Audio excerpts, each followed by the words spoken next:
Justin. Chapter 1. Justin Owens shut down his computer, glad to be leaving on time for once. Everything was always hectic at that time of year, with football just over, basketball and hockey seasons in full swing, and baseball only a couple of months from starting up. He had an idea for expansion as well, and needed to talk to his two business partners, Stephen and Cody, about it to see if it was even worth pursuing. He'd call them both this evening to set up a meeting. He'd just locked his office door when he heard a throat clear behind him. "Mr. Owens?" He turned to look at the young woman in front of him. "Yes?" His eyes traveled up and down her, and he felt a jolt of electricity shoot through his body. Her shoulder-length brunette hair was worn down. Her eyes were a shade of green he'd never before seen without the help of contacts. Could they possibly be real? "May I please speak with you privately?" Her voice was husky and sweet. "Yes, of course, miss." He held out his hand to shake hers, desperately needing to touch her somehow. "Roberts. Sarah Roberts. I work in human resources." She put her hand in his. She was a tall woman, almost as tall as his own 6 feet. He had never thought he would be interested in someone as tall as she was, but found he could only think of getting her somewhere private so he could taste her full lips. He recognized the name, but not her face. She couldn't have been working for the company for any length of time, or he'd have met her before. He knew most of the 300 employees in the main office by face, if not by name. "Will my office be okay?" At her nod, he unlocked the door and ushered her inside. He gestured for her to sit on the black leather couch along one wall of his office, and instead of taking a chair opposite her as he normally would, he sat down mere inches from her on the couch. If she felt crowded by him, she gave no indication of it. He turned to her, waiting to see what she wanted, and he found her staring at his lips. He told himself he was acting like an idiot even as he leaned down and brushed her lips with his. At first, she seemed startled by his abrupt move, but then she moved one hand to the back of his neck and returned the soft kiss. After a moment, she pulled back, as if surprised. She cleared her throat. Well, I didn't expect that to happen." She fanned herself with a file folder she'd been clutching as if to try and get her brain cool enough to start thinking again. He smiled at the way she waved the folder. She was just as attracted to him as he was to her. "Would you like to go to dinner this evening?" The words were out of his mouth before he could stop them. She was here for a reason, and all he could think about was getting her naked and under him. What was his problem? Her eyes skirted away. "I think I've given you the wrong impression. I don't sleep with my superiors." She took a deep breath and shook her head. "I don't know what's wrong with me." Taking one more deep breath, she straightened her shoulders. "I've come to you about an HR issue." He nodded, watching her carefully.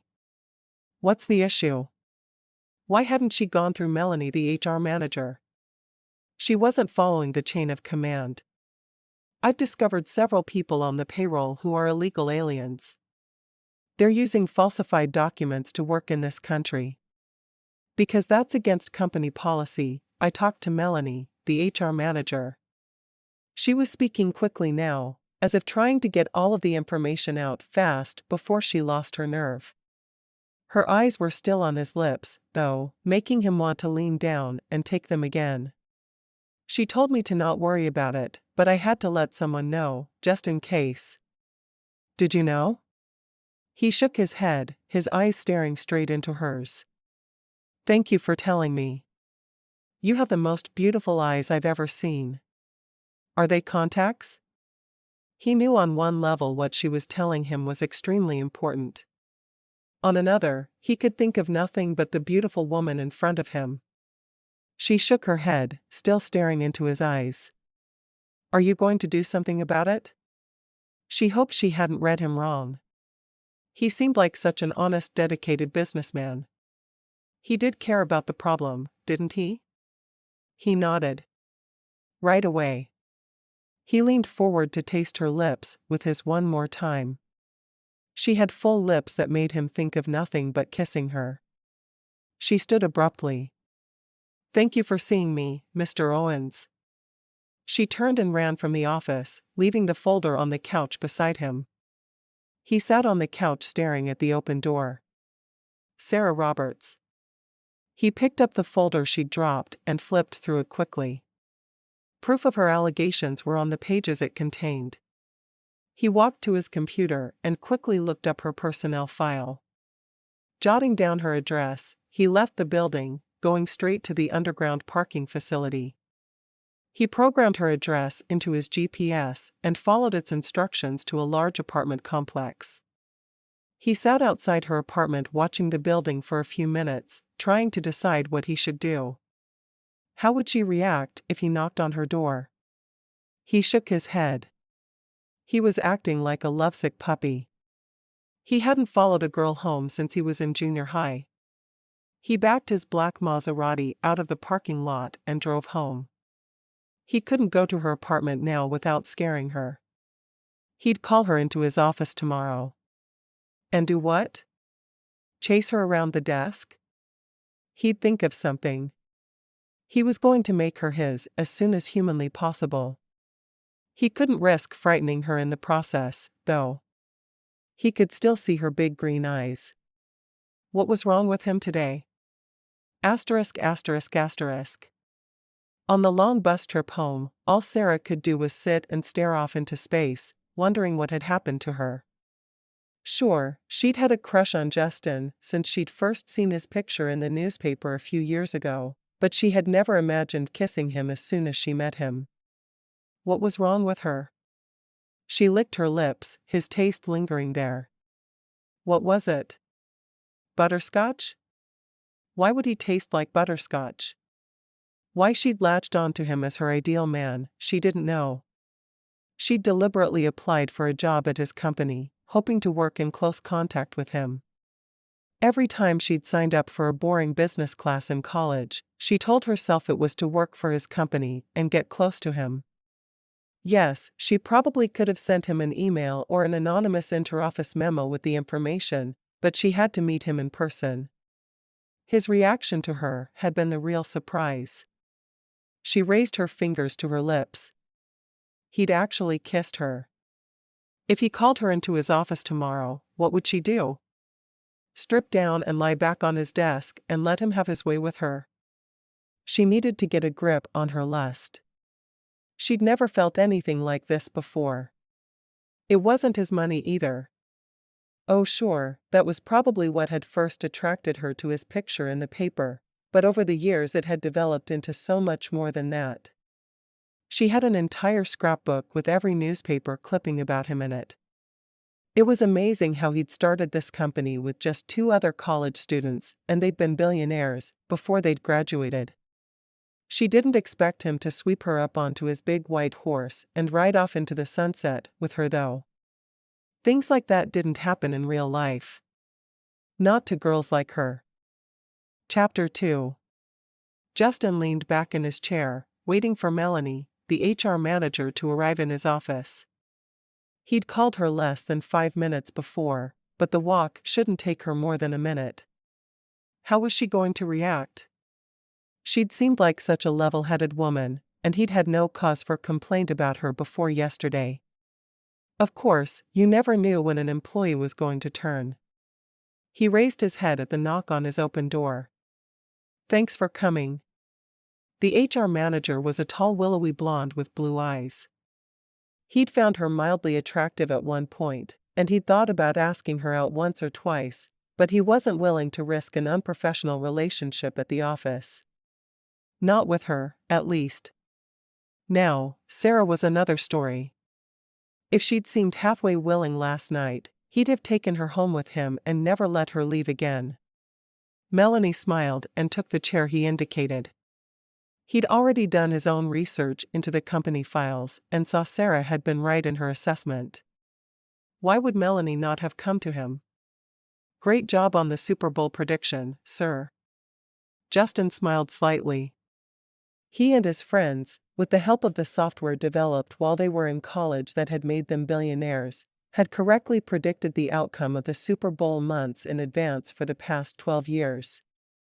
They took it in stride by this point, and jokingly said there was no reason to even watch it any longer. Thanks. It's not as much fun as it used to be. He paused for a moment, debating how he should get into this conversation, but decided to get straight to the point. It's come to my attention we have a number of illegal aliens on the payroll. Were you aware of the problem? Her eyes widened in alarm. No, sir. I had no idea. Her innocent look would have fooled him if he hadn't already seen she had been in the same files he had that very morning. I was told you were not only aware, but you've told at least one of your employees not to worry about the situation. Were you planning on handling it on your own, or did you just not care? His voice was casual, almost flippant as they said the words. Anyone who didn't know him well would think it didn't matter to him at all. I'm not sure who told you I knew about it. I assure you, if I had known, I'd have taken care of it. Her face was red with anger for being put in this position. So you didn't look at these 6 files this morning? He tossed a hard copy of each of the employees' files onto his desk in front of her. She looked at the files, biting her lip. No, sir. I didn't. He nodded, watching her eyes closely. She wasn't a good liar. Even if he hadn't had definitive proof, he'd have known she was lying by the look on her face. I see. Someone with your login has been looking at those files. I don't know who could have my login. Her voice was all innocence. I don't either, because it's against company policy to share your login, just as it's against company policy to hire an illegal alien. He worked hard to keep his voice light even though he knew she was lying to him. There was no point in getting angry when he had absolute control over the situation. I wouldn't ever share my login information. Were you aware we have video surveillance of every office in this building? I found someone stealing from us when we first started the company, so I've had some trust issues with employees since. Why don't we look at who was at your computer this morning at 10? That'll be our answer, won't it? He turned to his computer and moved the monitor so they could both see it. He'd already watched the tape expecting this sort of lie from her, and wanting to have all the bases covered. He tapped a few keys, and there she was as plain as day. He zoomed in, and it was even possible to see one of the incriminating files on her computer. Do you have an identical twin, Melanie? She stood. You'll have my resignation on your desk in 10 minutes. I assume you don't want me to work out my 2 weeks' notice? Her voice was shaking, but she held her head high. You assume correctly. Send Angela in here, won't you? Angela was the assistant manager in HR and was the logical choice to be her replacement if she hadn't been involved. From the research he'd done since he'd arrived at 5, he was fairly certain she hadn't been involved. Melanie left the room silently, not bothering to close the door. Angela was there within 3 minutes. Yes, sir? You wanted to see me? She stood just inside the door, not bothering to sit. Melanie must have already told her she was leaving the company. Were you aware of the illegal alien problem? Angela's face registered shock.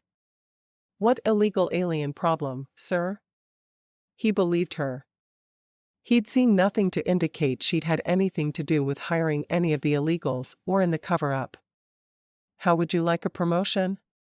Asterisk asterisk asterisk. It was late that night before he'd gotten the mess straightened out. He'd spent hours on the phone with Stephen and Cody, apprising them of the situation and how it was being handled. He rubbed his neck on the way out, wishing it wasn't so late.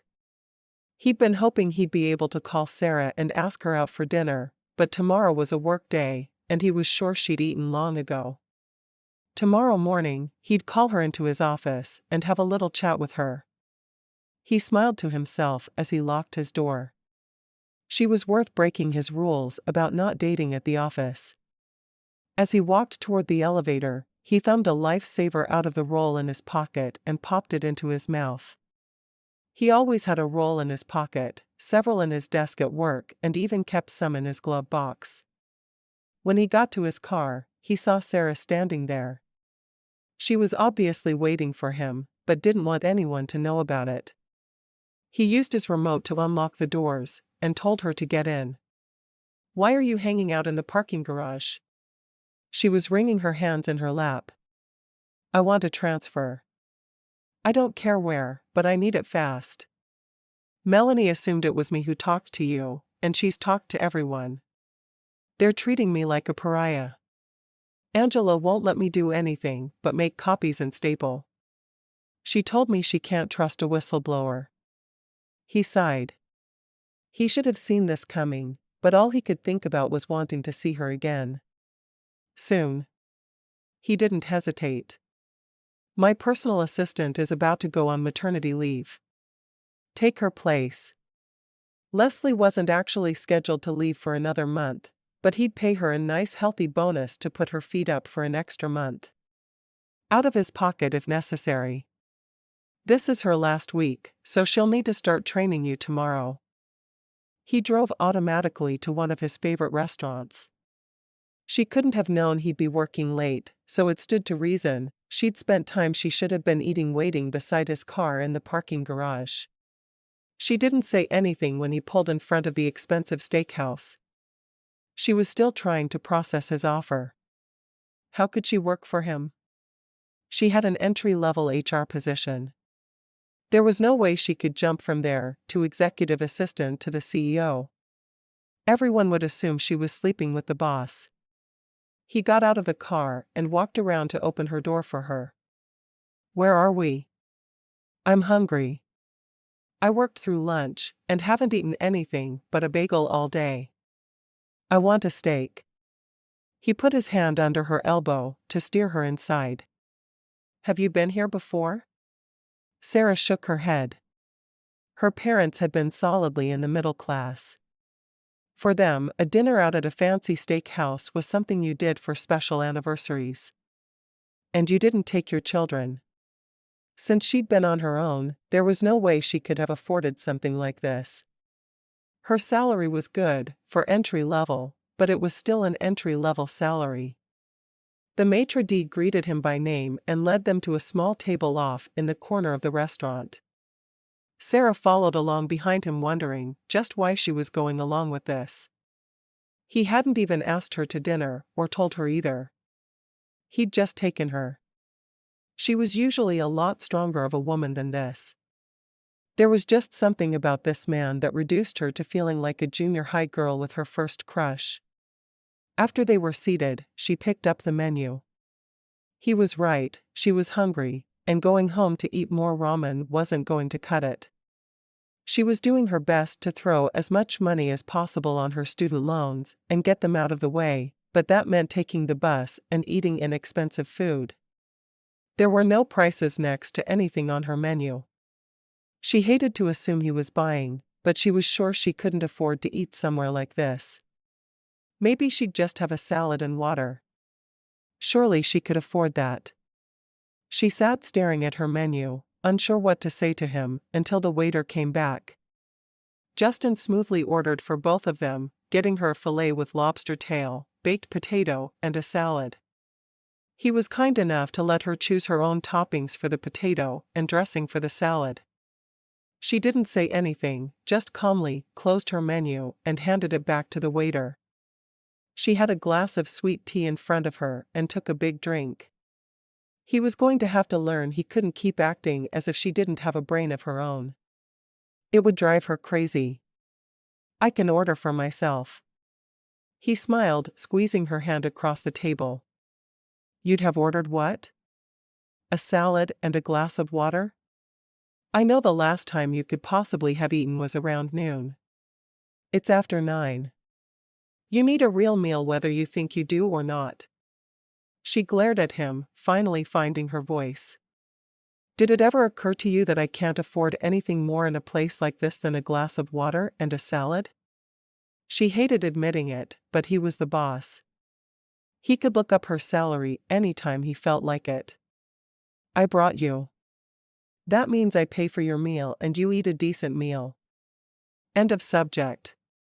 He took a sip of his iced tea, watching her over the top of the glass.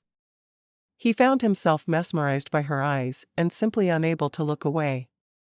I can take care of my own meals if we go somewhere reasonably priced, she protested, feeling annoyance way beyond what the situation called for. She'd had a crush on him for so long, it was very disillusioning to see the way he thought he could order her around. He shrugged. I didn't want to go anywhere else.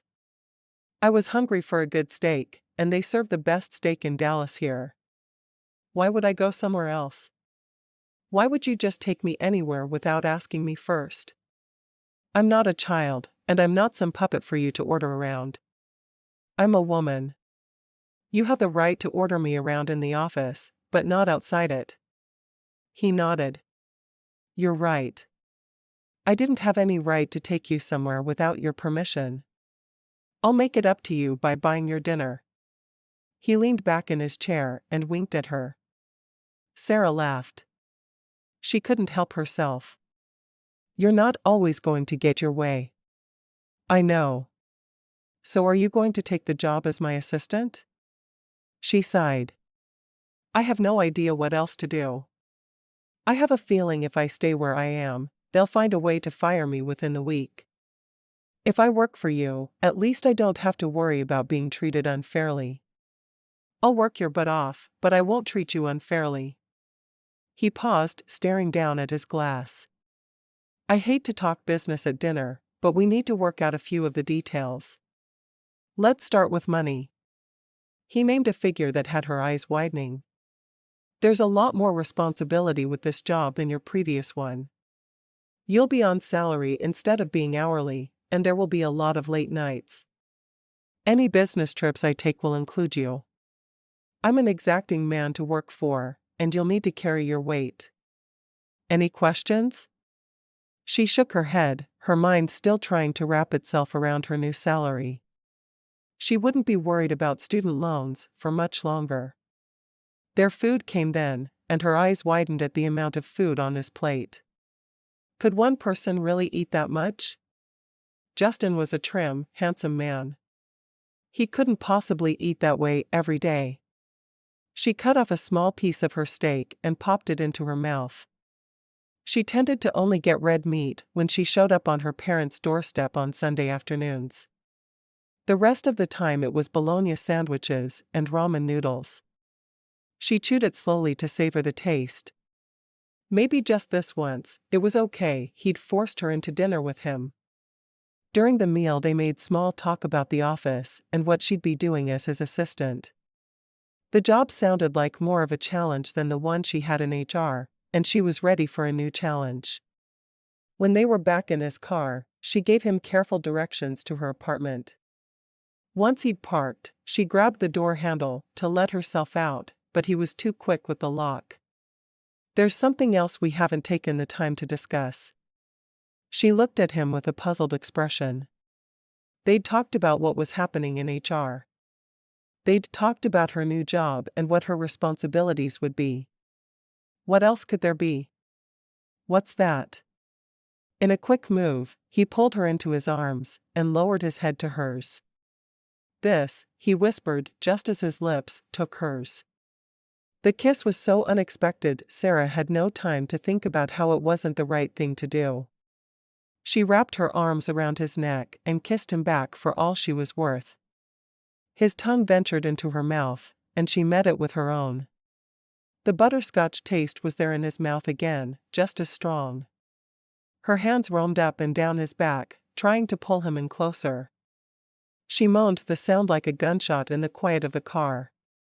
She jerked away from him, breathless and stunned. You have to stop doing that.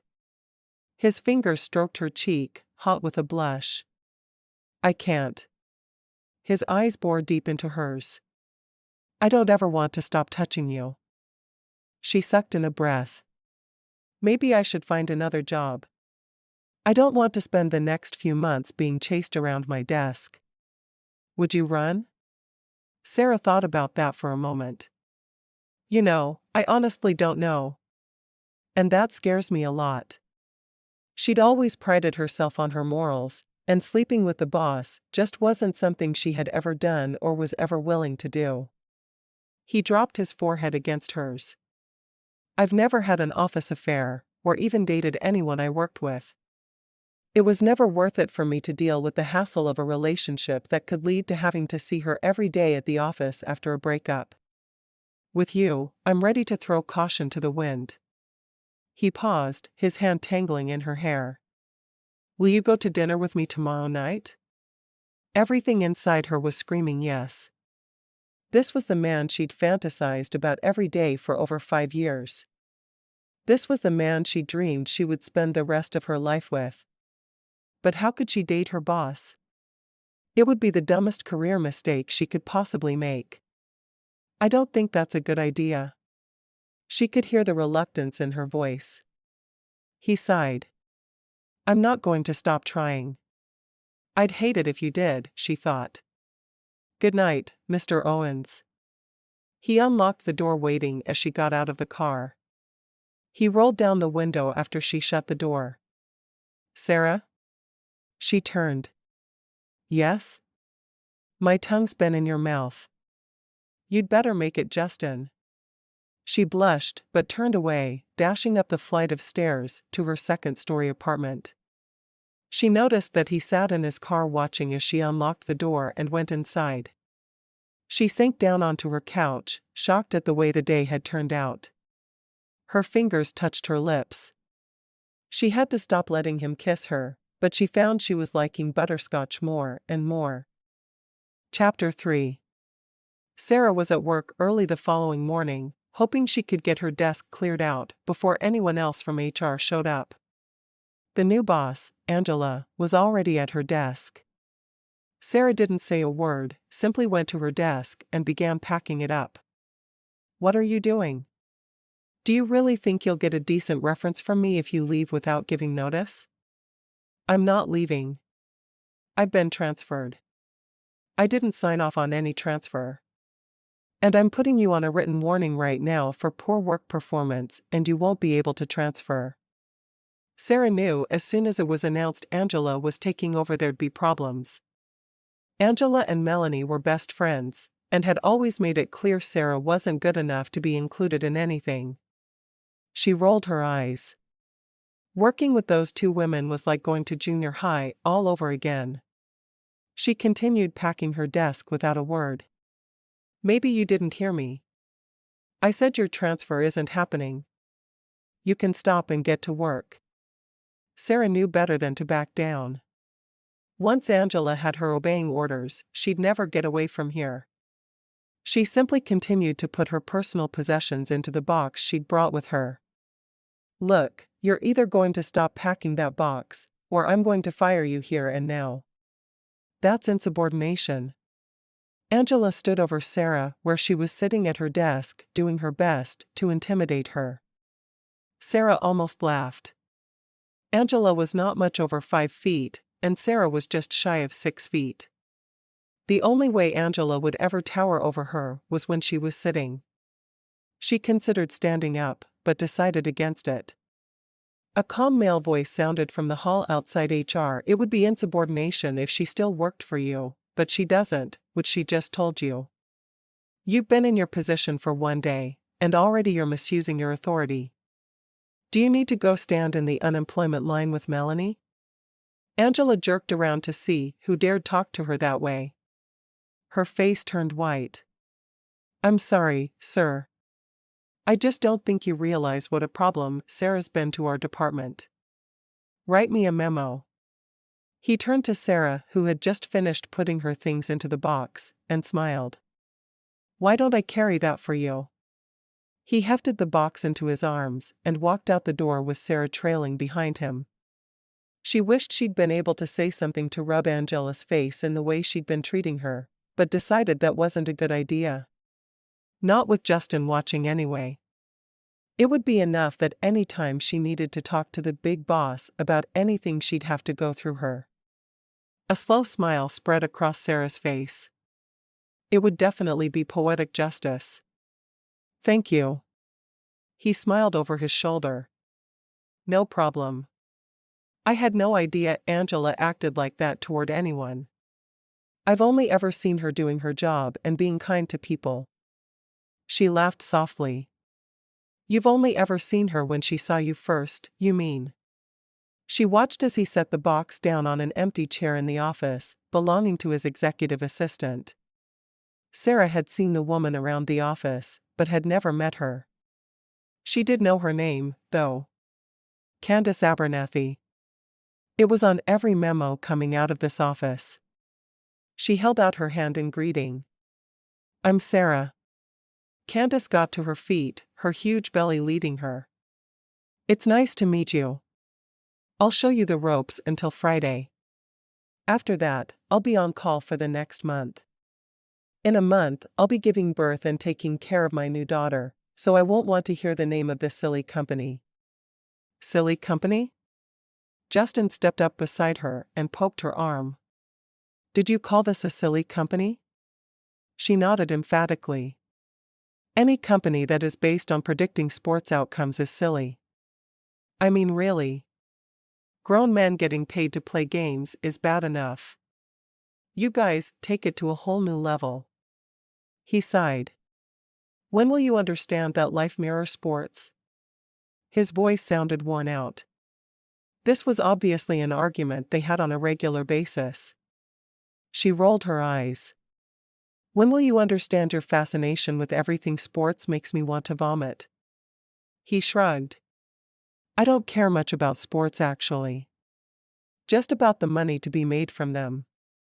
Go away, Justin. I need to teach Sarah to be your obedient lackey. That'll certainly be a change from you. You're always trying to boss me around. He went into his office, closing the door behind him. Candace smiled at Sarah. Good, now that he's gone, we can get to work. I don't know how he expects me to teach you everything in 3 days. She sighed and looked at the huge stack of papers on her desk. When would she have time to get to those before leaving? Why wasn't someone here to train before now? Sarah was stunned someone hadn't been in training for at least a couple of weeks prior to Candace leaving. Candace bit her lip for a moment, trying to come up with a plausible reason for having to do it all so quickly. We had someone, but she didn't work out. Sarah nodded. Okay, let's get started. Candace was a good teacher, and Sarah found herself starting to grasp at least part of what she'd be doing by lunchtime. At noon, Candace pushed back her chair. Baby needs to eat. Let's break for lunch. Sarah got to her feet. Okay, I'll be back in an hour. She picked up her purse and put it over her shoulder. Candace shook her head. Oh, no you don't. The boss man is making us work our tails off to get you trained in 3 days. The boss man is taking us to lunch all 3 days. She walked over and knocked lightly on the door between her office and Justin's. Opening the door, she called, lunchtime. Where are you taking us? It had better be good. I'm hungry. He got to his feet. I don't know. What are you hungry for? Candace was playing her part perfectly. He'd told her to do whatever she had to do to make sure he was taking both women to lunch every day. He would have preferred taking only Sarah, but he knew Candace would balk at that. She rubbed her belly with a smile. Junior wants tacos. Justin sighed. Junior has wanted tacos every day for the past 6 months.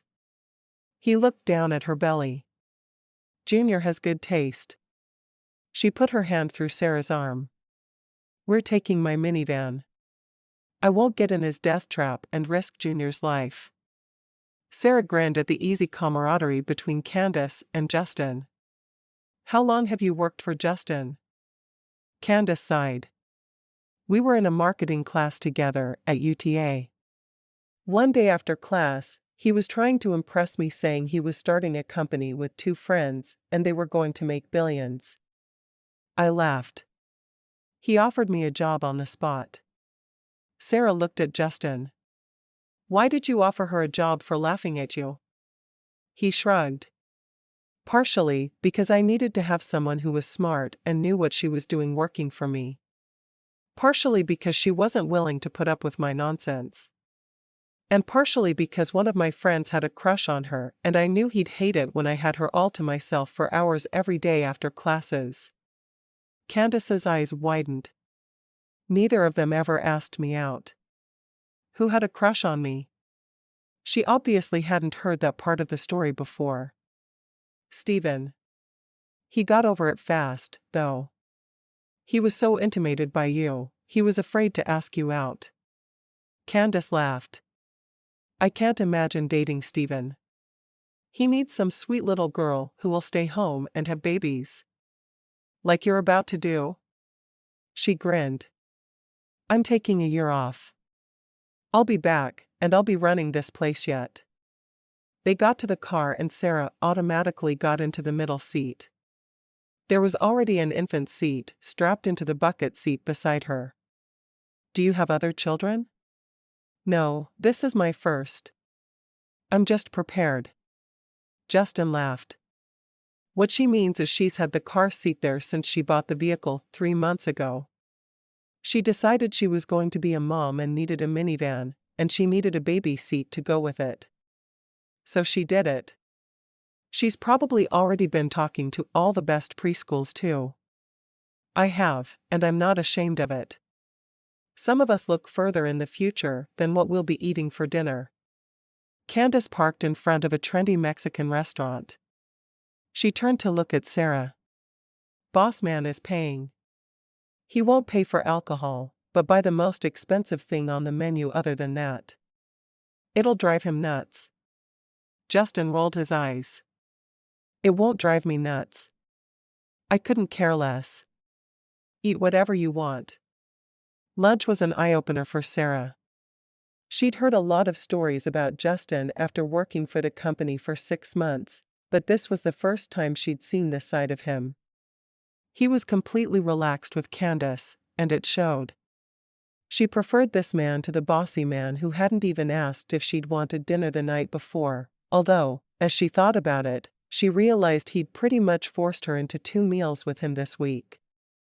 His eyes latched onto Sarah's as they were finishing up their lunch.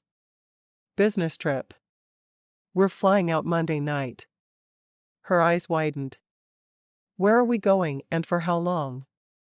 She hoped she'd get more notice of business trips in the future. It was a good thing she didn't have anyone at home who would be waiting for her.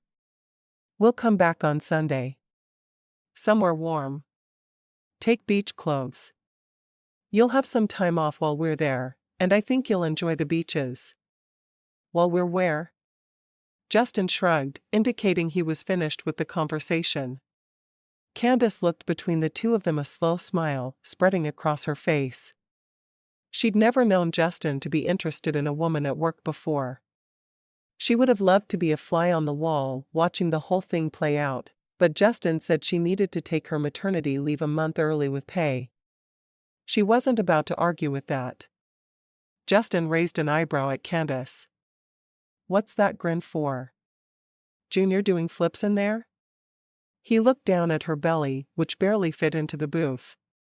She didn't think that deserved an answer, so she turned to Sarah. So where are you from? I grew up in Arlington. Really? Justin and I went to school there. Sarah nodded. I did too. Justin was considered a legend in the business department. We were all given him as a yardstick by which to measure ourselves. Candace laughed. He wasn't considered a legend when he was there. Just your typical nerd working all the time to get a business off the ground. Of course, he did that. Justin gave Candace a disgusted look. I was never a nerd. I was just highly intelligent and misunderstood. He tried to look offended with her, but just couldn't pull it off. Candace rolled her eyes. He was a nerd. You know all those boring classes we business majors had to sit through? Yeah? He liked them. Sarah found herself laughing despite herself. She couldn't imagine Justin as a nerd, but she also couldn't imagine him as a 20-year-old college student. Do you have pictures? Candace nodded. I have a bunch of them from when the guys started up the business. I'll bring them tomorrow. Justin shook his head. You will not. Candace winked at Sarah. He can't watch us all day. He has to work. We'll sneak off to the restroom so I can show you if we need to. Remind me to email HR when we get back, and tell them about our new policy. No restroom breaks. Justin sighed. Why did I think hiring you was a good idea again? Chapter 4. By the end of the week, Sarah felt like she had a pretty good grasp on her new job. Before Candace left for the day, she made sure to give Sarah her cell number, and promised she'd come in if it got too overwhelming.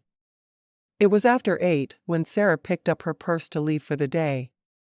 Justin stepped into the elevator behind her. I'll give you a ride home. She could smell the butterscotch in the air. She'd wondered all week what that was about, and had considered asking Candace, but she didn't want to ask why Justin always tasted like butterscotch. She shook her head. I don't mind taking the bus. Don't be stupid. It's cold out, and it's after dark. I'll take you home. He paused for a moment, brushing her dark hair away from her face. Besides, we need to talk about what time I'll pick you up for our flight Monday evening. We can't talk about that at work on Monday? Or just leave from the office? She gave him a confused look. We're not working Monday. He pushed the button for the parking garage.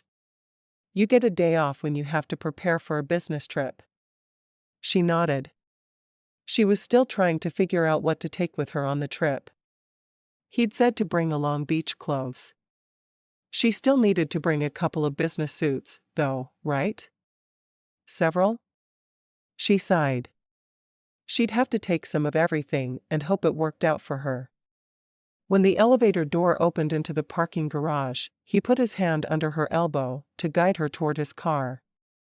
Hungry? He asked. You bought my lunch 3 days this week and took me to dinner one night. I don't think you need to feed me anymore. He looked at her out of the corner of his eye. What would it take to get her to go to dinner with him? He sighed heavily. I guess that means another lonely meal for me. Her eyes widened in surprise. It had never occurred to her he may be lonely. So that was why he was always asking her to dinner. She felt badly that she turned him down so often. I'm sorry. I was sure you had someone to eat with. Of course, I'll go with you. He almost laughed at how easily he'd gotten her to agree, but decided that would ruin the effect entirely. How does seafood sound? Fabulous. I love seafood. He took her to a small out-of-the-way place. He ate out a lot, because he wasn't home enough to hire someone full-time like his friend Stephen did. He had a cleaning service come in once a week, but there was no point in anything more than that. He practically lived at the office, so it was just easier to eat out. He'd considered having meals delivered that he could just microwave, but he simply preferred to eat out. His condo was a place to sleep and shower. Nothing more.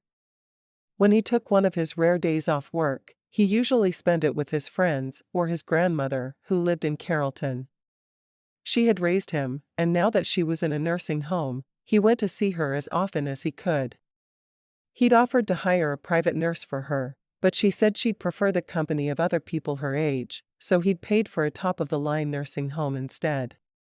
She was happy there, but never happier than when he went to see her.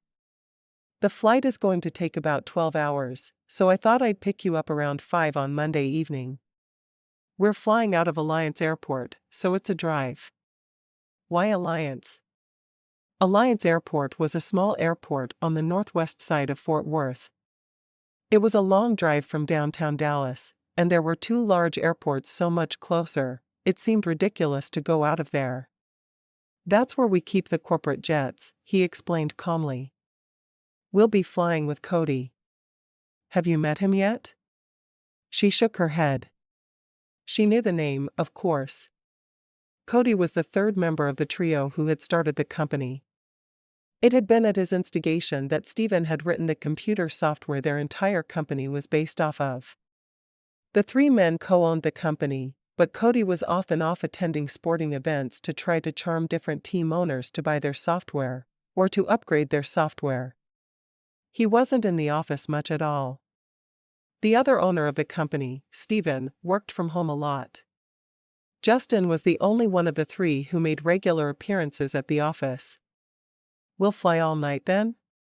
"Yeah, don't worry, you'll be very comfortable." She shrugged. "I'm not so sure about that. I've only flown once, and that was for my senior trip when I was in high school. I'm not a good flyer." He tilted his head to the side. "You're not afraid to fly, are you?" She nodded. "A little. I mean, I don't need to be drugged or anything, but I always feel really claustrophobic with people cramped all around me like that." He grinned. "We're taking the corporate jet, though. There will only be 3 passengers." Her eyes widened. "Oh. I hadn't thought of that. So how many people will be attending this business meeting?" "Just us 3 men. And me, of course." "Oh, yeah, sure." He didn't meet her eyes as he took a bite of his dinner. There was no real need for her to go on this business trip. He was taking her for one reason and one reason only. He wanted to get to know her better. He hoped by getting her away from the office, she would be able to forget he was the boss. Once they arrived at her apartment, she turned toward him to thank him for the ride, wondering if he'd try to kiss her again. She found she was disappointed when he didn't. Now that she was officially his assistant, did that mean his interest in her was over? She found she liked him more and more as the days went by. He wasn't the gruff person everyone thought he was. Sure, he was a little on the bossy side, but she could deal with that. Couldn't she? "Well, good night. I guess I'll see you Monday evening." She put her hand on the door handle. "Monday evening it is. I'll see you then." He looked into her eyes, finding himself mesmerized once again. They were the greenest eyes he'd ever seen. "Do you have big plans for the weekend?" She shrugged. "Apparently I need to pack for a business trip.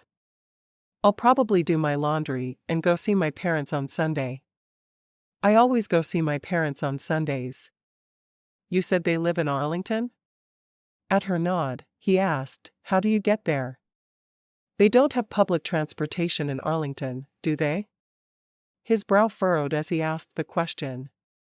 From his college days, he remembered that Arlington was the largest city in the nation without public transportation. Cody had become instant buddies with him when he found out he had a car during their freshman year. "My kid brother usually comes to pick me up and drops me off. He just got his license a few months ago, so driving in Dallas is still exciting for him." Her family had always been tight-knit, and she loved it. "What about you? Big plans for the weekend?" "I need to have some projections on paper for the meeting we're having next week. Other than that, not really. I'll probably go see my grandmother on Sunday." "Are you close to your grandmother?" He didn't seem the type to dote on his elderly grandmother. He nodded. "Yeah, she raised me. My dad took off when I was little, and my mom died a few months later.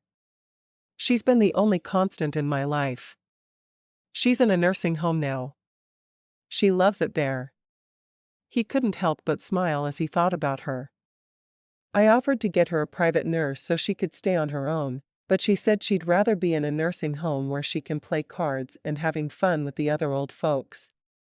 He leaned forward as if to bestow a secret. "I think she has a boyfriend there." Sarah laughed, picturing a little old lady with gray hair and a little old man sneaking into her room at night. "Sounds like you love her a lot."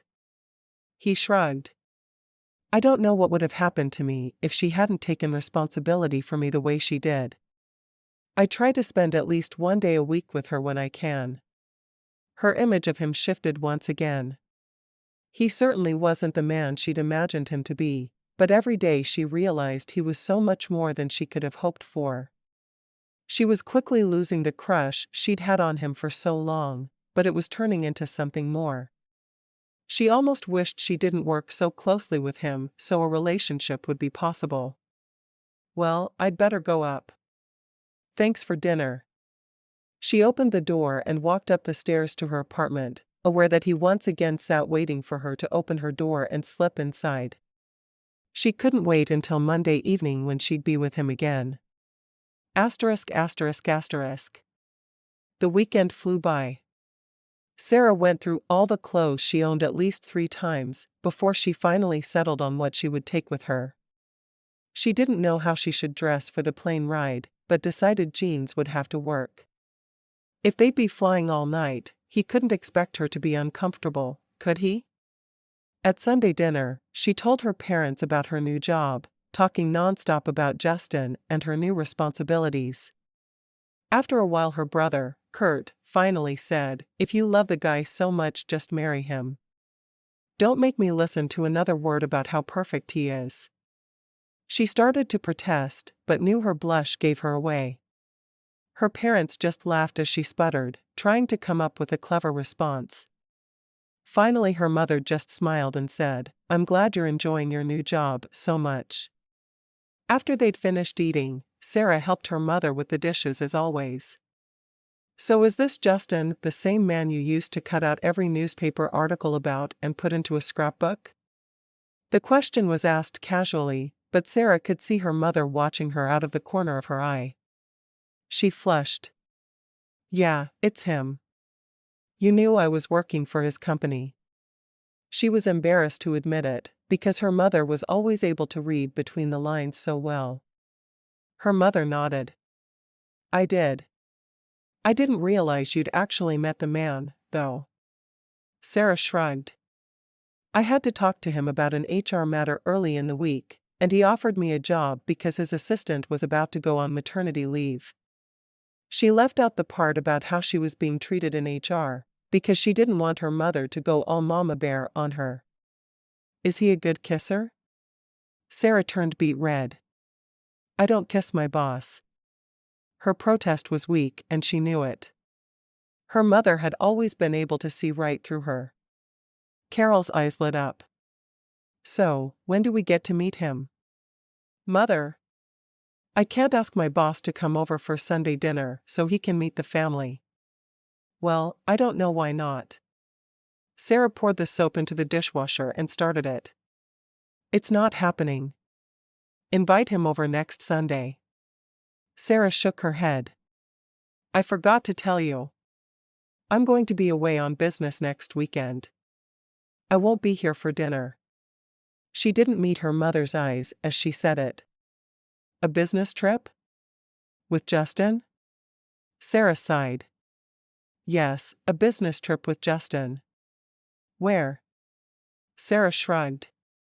"He said to take along beach stuff. That's all I know." "Wouldn't you have made the reservations being his assistant and all?" "He said his partner took care of all that. All I have to do is pack my stuff and wait for Justin to pick me up at my apartment tomorrow evening." Carol smiled and hugged her daughter. "Just don't be too stuffy on the trip. None of your nonsense about how you can't date the boss. If something happens between you, go for it." Sarah shook her head. "Are you telling me to sleep with my boss?" Her mother had always seemed so conservative. Carol shrugged. "I'd never say anything like it. But packing some sexy lingerie wouldn't hurt." Sarah didn't know what to say to that, so she headed back into the living room. "You ready to take me home, Kurt?" Kurt shrugged. "Sure." He held his hand out for the car keys and their father plopped them into it. "Be careful." Bruce got to his feet and hugged Sarah. "Have a good week." "I have a business trip. I'll see you in 2 weeks." Bruce raised his eyebrows. "Business trip? With your boss you can't quit talking about?" She pulled away and hugged her mother, not answering. "Love you, Dad." She practically ran out the door with Kurt following behind her. She got into the passenger side of the car and sighed. She was glad to not be under her parents' speculative gazes anymore. "So, you sleeping with him?" He looked over his shoulder before backing out of the driveway. Sarah stared at her brother with shock. "Of course not." He shrugged. "You should. What is wrong with you people?" He winked at her. "Just figured you were too old to be holding out. That's all. I'm only 22. Her family had never worked so hard to push her into bed with a man. She felt as if she'd stepped into the twilight zone. "Yup, that's what I said. Old." She sighed. "My family is insane." Chapter 5. Sarah dug through her underwear drawer and sighed. She had nothing that was even slightly sexy. Never having had a sexual relationship before, she'd never bothered with pretty matched bra and panty sets, and now found she wanted some. She didn't want Justin to see her old dingy underwear. She mentally took stock of her finances. She could not send a triple payment to her student loan and instead go shopping, but should she? She'd be getting a big raise with her new position, and she could easily make it up next month. She stood and pulled on her socks and shoes, glancing at the clock. She could make the 10:15 bus and go to the mall. She grinned. This might be fun. An hour later, she was wandering around Victoria's Secret, trying to decide exactly what she wanted. She'd always had a good figure, but she'd never bothered to buy anything to show it off. Spending all her time studying in school, and working since, there'd been no real reason. She found several things to try on and went into the fitting room. Looking at herself in the mirror wearing a chiffon baby doll, she wondered if she'd ever be able to get up the guts to wear it for Justin. She shrugged. She left the store with 5 new underwear sets and 3 new baby dolls. She'd looked at some teddies, but knew she'd never be able to wear those in front of Justin. By the time she got home, it was after 2. She rushed up to her apartment and finished packing. She had a few hours, but she wanted to make sure everything was ready when Justin arrived to pick her up. At 5:15, she dragged her 2 suitcases to the living room and set them in front of the door. She thought about taking them downstairs to wait, but decided against it. Surely he planned on helping her carry her things down the stairs and to his car. She paced her apartment while she waited. She had too much nervous energy to sit down and wait for him. Usually, she was glad she was perpetually early, but this was one instance where it would have been nice to be throwing everything into her suitcase at the last minute. At exactly 5, there was a knock on the door. She opened the door wide, and Justin leaned in for a quick kiss. "You ready?" "Yeah. Would you mind helping me carry my things down?" "No problem." He grabbed both of her cases, so she got her purse and locked the door behind her. Her neighbor was getting her mail and would watch her place for her while she was gone. She was halfway down the stairs when she noticed the long black limousine parked in front of her apartments. It didn't fit into one of the regular parking spots, so it was in the middle of the parking lot, blocking several cars. Surely, he hadn't hired a limo to take them to the airport. Had he? She had her answer when she saw the uniformed driver get out to put her suitcases into the trunk. She stopped in front of the car, shaking her head. She'd never ridden in a limo before, and found she was excited at the prospect. Justin handed her into the car and slid in beside her. She turned to him with a smile. "Do you always ride to the airport in a limo?" He shook his head. "Only when I want to be able to do this on the way." He pulled her into his arms and kissed her passionately, filling her taste buds with butterscotch. She smiled against his lips. "I guess you can't do that while you're driving. Not and keep the car on the road. What's with the butterscotch lifesavers?" He smiled. Cody had called him earlier that afternoon to tell him he shouldn't be making out with his assistant on company time. I started smoking my freshman year in college, trying to be cool. I decided when I graduated it was time to give them up, but I needed something to do with my hands. So I started carrying around butter rum lifesavers. Every time I wanted a cigarette, I'd pop a lifesaver in my mouth. They became as much of a habit as the smoking, but now my breath smells good instead of nasty. I see. She nestled her head against his shoulder. Are you going to tell me now where we're going, or is it still some big surprise? He stroked her hair away from her face. We're going to a tiny island called Motu Tain. It's a private island near Bora Bora. My partners and I went once years ago and loved it. It's a tropical paradise. You'll be amazed. It sounds fun. She wondered how long they'd be in meetings during the week and how much time they'd have to devote to discovering the island. We only have the one meeting, and it should only take a few hours, he told her, guessing what she was thinking about. So we're flying 12 hours to a meeting you could have easily had in your office, for an entire week, and it's only going to last a few hours? Justin shrugged. How else was I going to get you to a tropical island with me? He turned and dropped another quick kiss on her lips. She glanced out the window wondering how close they were to the airport. She wouldn't be able to sit this close to him on the plane, so she took advantage of their time alone. She wondered what the rooms would be like once they arrived. If it was a private island, would there be a hotel? We're coming back Sunday, right? He nodded.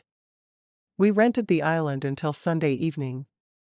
We'll leave Bora Bora around 6 or 7 on Sunday night. Monday at work is going to be tough. Maybe if you're really nice and talk sweetly to your boss, he'll give you Monday off. She laughed. Not my boss. He's an ogre. He yells at me if I so much as sneeze in the office. The work conditions are terrible. He seemed to consider that for a moment. That's awful. I know. Why don't I take you away from all that? You can come and work for me as my personal companion. He wiggled his eyebrows, letting her know beyond a doubt what her duties would be. She blushed. I think I'll try and stick it out with the ogre, thank you. He kissed the top of her head. If you ever change your mind, just let me know. He pointed out the window. Stephen lives just over that hill there. Does that mean we're almost to the airport? Another 15 minutes probably. Are you eager to get there? She shrugged. I'm excited to be on the island. You make it sound amazing. I hope I'm able to sleep on the plane and it doesn't keep me up all night. If it does, you can sleep all day tomorrow. Our meeting will be on Wednesday. I'm going to enjoy getting to know Amber better. He nodded. Bailey's going to be there as well. Who's Bailey? He grinned. Stephen's nanny. Nanny? He's got a kid? He briefly explained how Bailey had shown up after the Super Bowl a week ago with a young baby in her arms claiming it was Stephen's. He says the kid isn't his, but he kept her anyway. He kept Bailey too. She's Faith's aunt. If the baby isn't his, why did he keep her? He's got a soft spot for kids. He always has. Her mom died in a car wreck and left his aunt to take care of her. Bailey had been told he was the baby's father, and she believed it. He didn't see any reason to disillusion Bailey. He's got enough money to afford to keep the baby and pay the aunt to take care of her. Problem solved. Wow. He sounds like a great guy. He's a geek. He has a hard time dealing with anyone in real life. He's great in a chat room, though. He looked down at her. Don't get any ideas now. You don't want me to have to fight my friend for you, do you? Why would you fight him? He shrugged, making her head bob up and down. Because I'm keeping you. He kept Bailey, and I'm keeping you. She laughed. You can't just keep me. And he can't just keep Bailey. You may be richer than God, but you don't have the right to buy and sell women.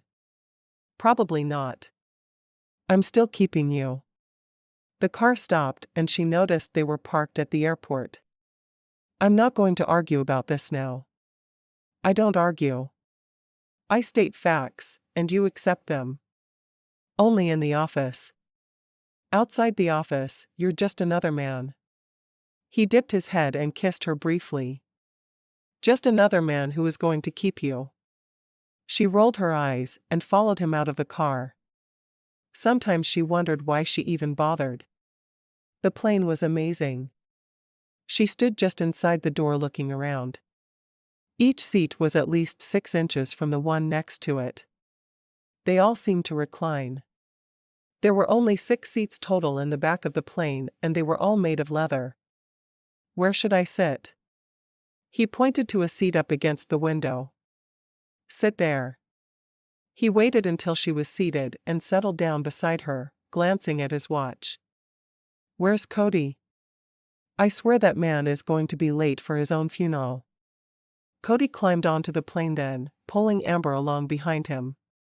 I told you, you're going to love it. He rolled his eyes at Justin. She's worried she won't like the island. Justin laughed. There's something wrong with you if you don't like the island. It's incredible. That's what I keep telling her. There were 2 seats across from where Justin and Sarah had settled. Cody pointed to one and sat in the other. Amber rolled her eyes at Sarah. He points and expects me to just do as he commands. Sarah nodded. Justin told me on the way here that he's keeping me like I'm a lost dog or something. Amber settled into the seat Cody had indicated for her. These men need to be taken down a notch. She kicked off her shoes and stretched out in the chair. Only one? Sarah looked over at Justin. I think 20 or so would be better. A stewardess came from the front of the plane. You need to buckle up. We're about to take off. I'll serve dinner once we're in the air. Cody tilted his cowboy hat back onto his head. What are we having? The same thing you always insist on having when you fly. Salad, steak, and baked potatoes. She walked back toward the front of the plane. Justin smiled. Sounds good to me. He turned to Sarah. So what exciting things did you do with your day off today? I shopped and packed. What did you shop for? She blushed. Just clothes. She couldn't meet his eyes as she answered him. She'd been thinking about wearing her new clothes for him too much. He noted her blush, but decided not to pursue the subject in front of the others. Was he hoping too much to think maybe she'd gotten something risque to wear for him? What did you do? I got all my charts and graphs in order for the meeting. On your day off? She wrinkled her nose. That is a day off for him, Cody cut in. He's always loved playing with numbers and making stupid little graphs. I swear, when we were in college, we had new little graphs shoved under our noses daily. Finally, we had to tell him to stop wasting ink or the company would go under. Sarah gave Justin a weird look. Really? He shrugged. I find charts relaxing. I know, it's weird, but it works for me. Sarah looked at Amber with wide eyes. Do you find charts relaxing? Amber shook her head. I've never found anything having to do with money relaxing. What do you do to relax then? Amber smiled. I ride my horse. I still live on the ranch where I grew up and I take long rides through the countryside. Sarah nodded. I'm not much of a horse person, but I can see that as relaxing. I'm so glad you don't make charts. She said the last in a loud whisper, and then cut her eyes over to Justin to see how he'd react. Justin was glaring at Cody. Thanks, man. I'm glad you've got my back. Cody grinned. Someone has to. I know all of your embarrassing secrets, you know. I don't get embarrassed. Cody smiled at Amber. I'd be happy to go on a long relaxing ride with you anytime. What do you do to relax? Amber asked him. I cook. You cook? Like grilled cheese sandwiches and stuff? He shook his head. Now, like cordon bleu stuff. I actually took some classes after college for fun. You'll have to cook for me sometime. I'd love to. His hand covered hers and Sarah turned away. Justin looked at Sarah. What do you do to relax? Sarah smiled. I'm a reader. I like to take a 3-hour bath and read in the tub. Justin raised an eyebrow. Bubbles? What does that matter? He grinned. Just trying to get a good mental image. He laughed when she swatted his arm. What do you read? Mostly fiction. Sci-fi, romance, fantasy, mysteries. I even read young adult at times. Just depends on my mood. So why did you major in business and not literature? Most people he knew who enjoyed reading that much had chosen English for their major, not business. One's a fun way to escape from the other. I don't think I'd enjoy reading half as much if I had to. The stewardess came then with their meals. A table folded down out of the wall to put their plates on. Once they were done eating, and the meal was cleared away, Cody pulled out a deck of cards. Spades, anyone? Sarah shrugged. Sure. Her family had played a lot of cards growing up. Amber frowned. I guess, but you'll have to teach me. I've never played. Cody nodded. You're Justin's partner then. Why do you always stick me with the people who have never played? Because I like to win, of course. Amber caught on quickly, and they played 2 games. Cody and Sarah won the first, but Justin and Amber edged them out in the second. By the time they were finished with the second game, Sarah was yawning. Justin grinned at her.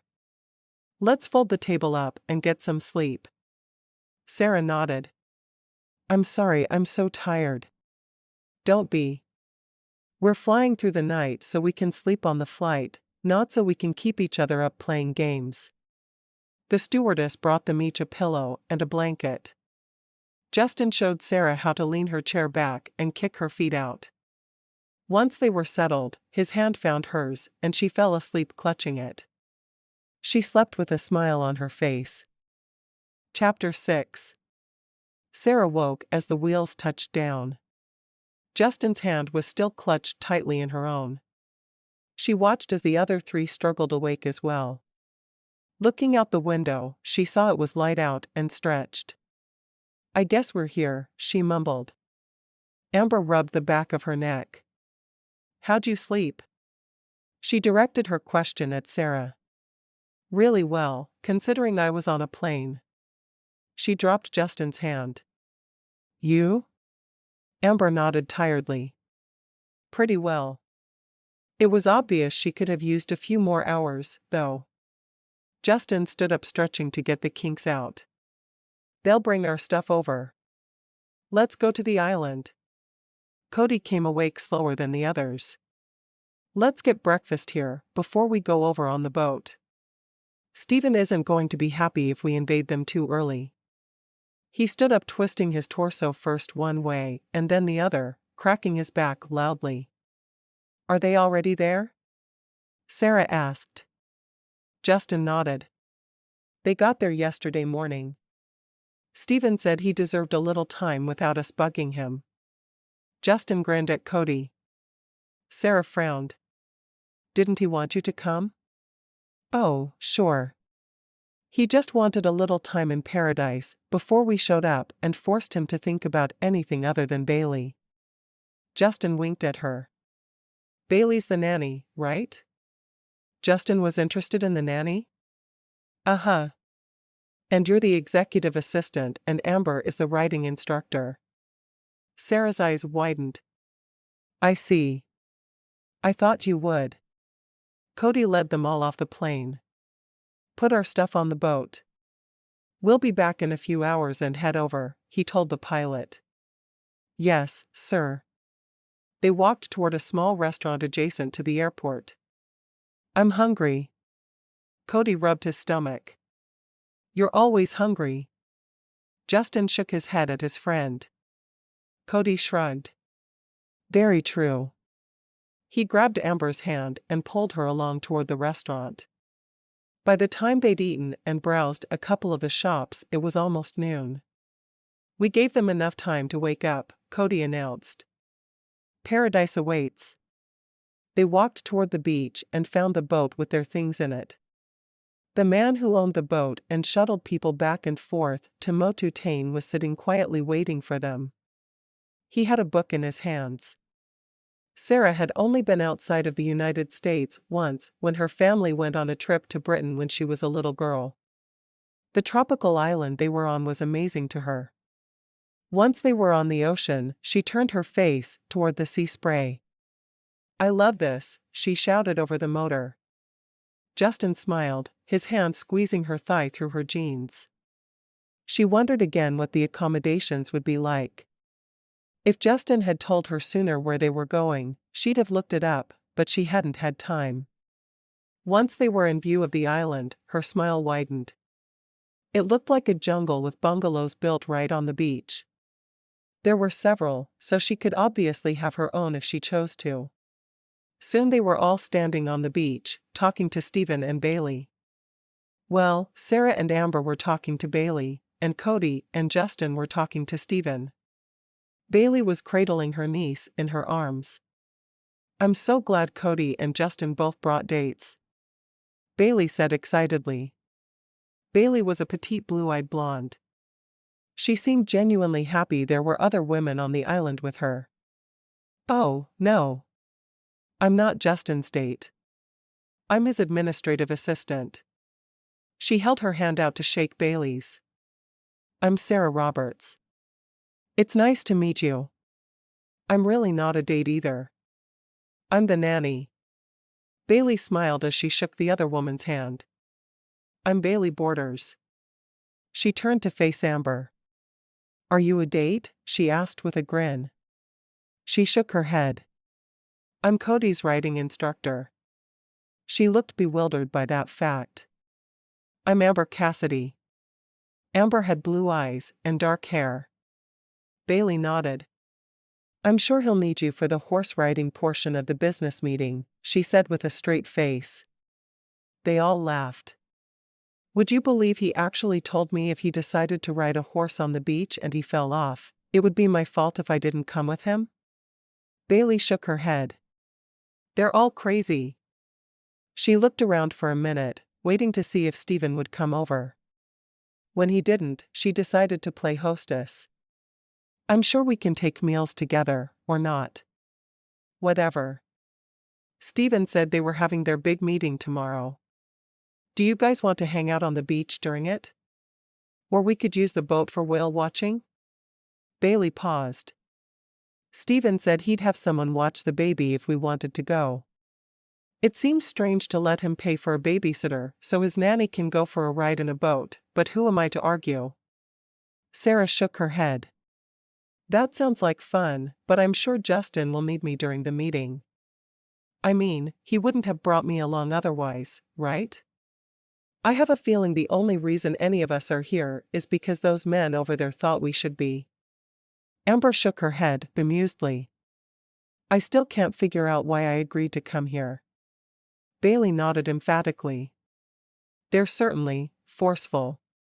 She glanced over to where Stephen was talking with his friends. They're all standing there talking to each other, but looking at us. Sarah sighed. All three of them were here because of the whims of the men. I think maybe we need to go do something just us women. You're right, Bailey. Let them have their meeting alone. They don't need me there. What do you think we should do? Go out on the boat? Hang on the beach? I'm open for anything. Stephen also said something about how he could have spa treatments arranged. It didn't sound fun when I was the only girl, but having a spa day could be cool. Bailey looked excited by the idea. Amber grinned. That sounds like fun. Let's do this. We'll spend the morning whale watching in the boat, and then come back here for an afternoon of spa treatments. I spend so much time smelling like horses, it would be nice to actually have my nails done and look like a girl for a change. Sarah shrugged. It sounded like it could be fun. I could go for that. I've never done anything like that. Have you? I did once, when I was a teenager, but not since. I've been too busy trying to save my family's ranch so my kid brother would have the life he's always thought he'd have. Amber shrugged. It's all been worth it, too. I've been too busy simply struggling to survive. Who can afford a nice spa day? Bailey wasn't upset she'd never done it, just matter of fact. The men walked toward them. What did you girls decide to do tomorrow while we're in our meeting? Stephen draped his arm around Bailey's shoulders. Sarah looked at Justin. You don't need me for the meeting? Please say no, she thought. She'd already agreed to go have a girls' day. Justin shook his head. Have fun with the other ladies. Bailey rolled her eyes at Sarah. They're all three just alike, you know. She turned to Stephen. We want to go whale watching in the morning, and then in the afternoon we want a spa. Sounds good. I'll make the arrangements. Why don't you girls tell me what you want included in your spa package, and I'll make the call. Stephen acted as if what they wanted was no big deal. Amber grinned. So what are we doing for dinner tonight? Let's do the Polynesian dancer thing again. Cody's eyes lit up as he put his hand on Amber's arm. They'll do a private show for us right here on the island, and we can have them do a luau-type traditional menu or anything we want, really. What would you like to have for dinner? Amber had seemed so confident when it was just the three of them, but now that Cody was there, she seemed confused. I think the traditional thing could be cool. I've never been to a luau before. My lady wants a luau. You want to handle it, or should I? Cody didn't seem to think anyone else's opinion mattered. Stephen shrugged. I'll just add it to everything else I'm calling about. He pulled Bailey away from the others and talked to her in low tones before going inside. Justin looked at Sarah. Did you agree to all that, or did they rope you into it? Sarah grinned. We all decided together. I like them. Justin smiled. I'm glad. I hope y'all end up being good friends. He looked around. It looks like Stephen and Bailey have commandeered the villa. Do you want to share a bungalow? At the look on her face, he said, Don't worry. You're not required to share a room with me. They all have 2 bedrooms. Sarah nodded. That sounds fine. She didn't tell him she'd pretty much decided she was going to throw caution to the wind and just let their relationship go where it would that week. She'd surprise him with that later. He took her hand and led her down the beach. Let's go for the one down on that end. He pointed to the other end of the island. We'll be close enough to have fun with the others anytime we want to, but we'll also have a lot of privacy. She smiled, rubbing her cheek against his shoulder as they walked. That sounds really good to me. The bungalow he chose had 2 bedrooms and 2 baths. I hope you remembered your swimsuit. She nodded. She'd bought a new one the day before that was a lot less modest than any she'd ever worn before. She'd also brought 2 one-pieces that she could wear with the others on the beach. She chose the smaller bedroom. Where did our suitcases end up? They're probably in the main villa. I'll have someone bring them over in a minute. He looked at her for a moment, simply studying her. Are you going to be nervous staying here alone with me? She shook her head. I trust you. He walked toward her, pulling her to him, his hand slipping under her hair. His mouth came down on hers, crushing her lips. When she wrapped her arms around his neck, his hands went to her bottom, pulling her hips up against his. After a moment, he pulled his head up. I'm not so sure you should trust me. She smiled. You wouldn't do anything I didn't want you to do. Anytime I say no, you'll stop. I trust you. She repeated the last sentence, making sure he knew she meant it. He sighed. I'm going to see about the suitcases, and then get a shower. I'll be back in a little while. She explored the small bungalow while he took care of everything. There was a back door that led to a small garden filled with every tropical flower she could imagine. Also, there was a large round board, which she lifted to find a hot tub. She smiled. A hot tub would be nice to soak in at the end of the day. She walked through the gardens for a few minutes, just exploring and appreciating their beauty. By the time she went back inside, her suitcases were waiting on her bed. She pulled one of them open and pulled out a pair of short frilly white shorts and a white strapless tank top. It was form-fitting and a bra couldn't be worn under it. She smiled to herself. She showered quickly, brushed her teeth, and pulled on the outfit. Justin had never seen her wear anything other than jeans and slacks. She wondered how he'd react to this. Stepping into the living area, she found Justin, also freshly showered, going over his notes for the meeting the following day. He was wearing only a pair of khaki shorts and a cowboy hat. She almost laughed at the look, but decided against it. His shopper must not have told him not to wear cowboy hats without shirts. He looked silly, but sexier than she'd ever imagined. Do you need any help? She kept her voice low as she asked. He shook his head, barely turning his head toward her. After a moment, he stopped short and then turned back to look at her. He swallowed hard. I don't know if you're going to be able to keep trusting me if you wear stuff like that. His eyes swept up and down her body, making it very clear what he meant. Sarah smiled, holding her hand out to him. Let's go for a walk on the beach. He looked at his notes for a moment, but then stood, taking her hand and walking out the door with her. They walked in silence, away from the part of the island where the others were staying. She was wearing a pair of flimsy sandals, and he was barefoot. Once they'd rounded the end of the island, she took off her sandals and waded in the water. He went after her, kicking water at her legs and making her laugh. She turned and tried to push him down in the water, but he didn't budge. Their eyes met and his mouth came down on hers. She wrapped her arms around his back, stroking his bare muscles.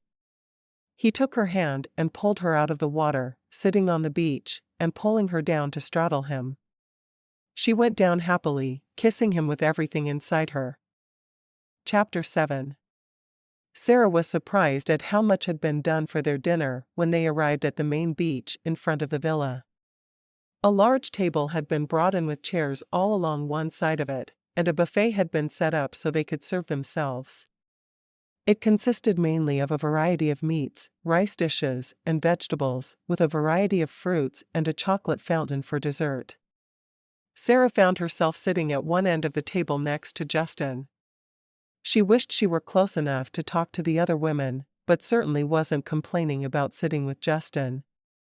They filled their plates and sat down to watch the show, which was scheduled to start just after sunset.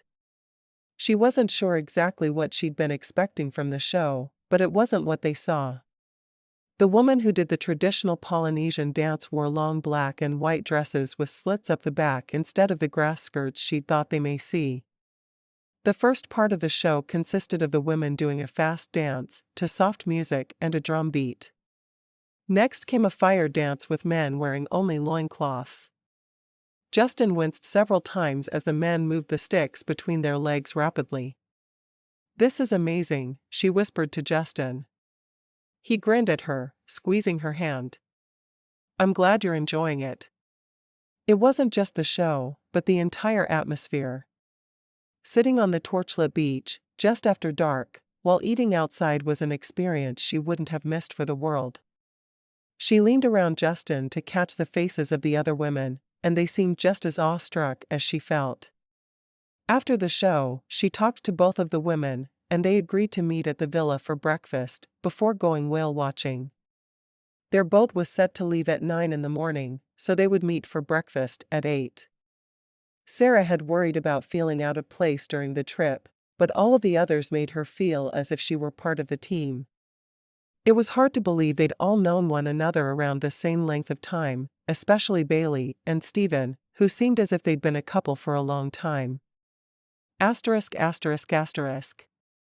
On their last full day, Sarah was feeling sad and hating the idea of going back. She was sure her brief fling with Justin would have to end as they returned to reality. When she brought up the subject, he became annoyed. Why would it have to end? His eyes narrowed as he watched her. It was obvious he wasn't ready to end their relationship. She shrugged. Well, it's not like I can work with you and sleep with you without the whole office gossiping about us. I can't live that way. She wished she could, but she couldn't stand to be the subject of gossip. She'd give up her relationship with him before she'd subject either one of them to that. Fine. Marry me then. His words were spoken in a calm voice, as if getting married were something he did every day. What? She was stunned. Why would he say that? He didn't love her. They couldn't get married just because they wanted to avoid gossip, could they? You heard me. You don't want to be gossiped about, then marry me. We'll stop at Vegas on the way home. His face didn't let on what he was thinking. Are you crazy? You don't marry someone just because you don't want to be the target of office gossip. He sighed.